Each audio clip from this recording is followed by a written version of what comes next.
धर्मपुर गांव में एक छोटी सी झोपड़ी थी जहां रहते थे रामदीन और उसकी 10 साल की बेटी गुड़िया। गुड़िया के जन्म के कुछ ही समय बाद उसकी मां इस दुनिया से चली गई थी। रामदीन ने अपनी बेटी को मां और बाप दोनों बनकर पाला। गुड़िया का रंग गहरा था, एकदम सांवला। गांव की औरतें अक्सर ताना मारती, अरे देखो, बिन मां की काली लड़की, भगवान जाने किस जन्म का पाप है।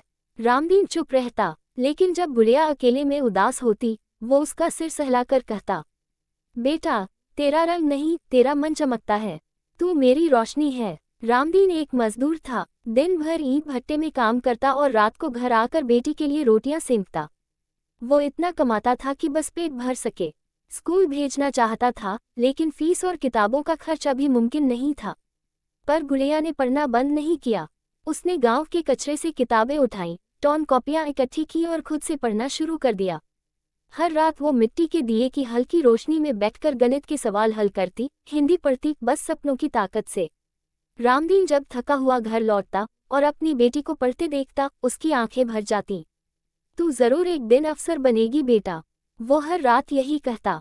गांव में एक दिन एक समाज सेविका आई, नाम था रेनू दीदी। वो बच्चों के स्कूल रिकॉर्ड चेक कर रही थी।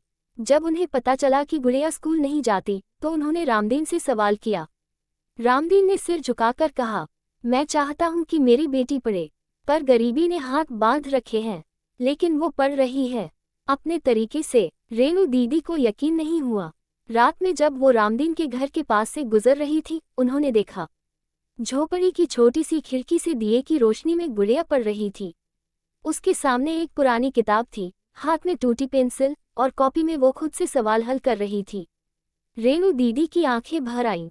अगले ही दिन उन्होंने स्कूल से बात की, गुड़िया को स्कॉलरशिप दिलाए और खुद नई यूनिफॉर्म ला कर दी। रामदीन ने खुद उस यूनिफॉर्म को धोकर सुखाया और बड़े प्यार से बेटी को पहनाया। जब गुड़िया पहली बार स्कूल पहुंची, गांव के लोग चकित रह गए।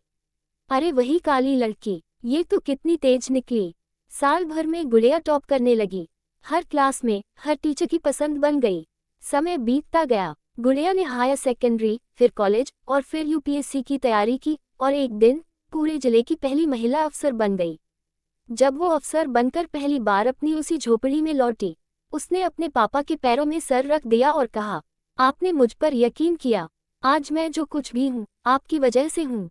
रामदीन की आंखों से आंसू बहने लगे, लेकिन होठों पर एक सुकून भरी मुस्कान थी। आज भी धर्मपुर के बच्चे जब स्कूल जाते हैं, तो लोग कहते हैं, अगर गुड़िया जैसी काली लड़की अफसर बन सकती है, तो कोई भी बन सकता है। सीख, रंग नहीं, मेहनत इंसान की पहचान होती है। और जब एक पिता बेटी